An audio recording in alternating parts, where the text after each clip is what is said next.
Hey, what is up everyone? Welcome back to our YouTube channel. So for today's video, I'm going to teach you how you can easily create a custom profile URL to your LinkedIn account. So all you have to do is head over to linkedin.com and of course, make sure that you're logged into your account.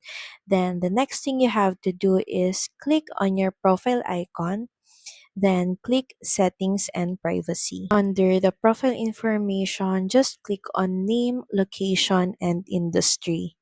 So from there, this edit window will pop up. Just scroll down until you see this contact info. From here, you can add or edit your profile URL, email, and more. Just click on Edit Contact Info.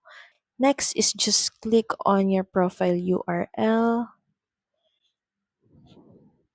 And from here in this section, you can see that you can edit your custom URL from here just by clicking on this pencil button. From here, just type in the new username or new custom URL that you want to use.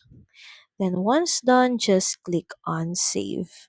So that's pretty much it. Thank you very much for watching this video. I hope that you find this video helpful. And if you do, please don't forget to like, share, and subscribe to the channel. And I will see you again on the next one. Bye!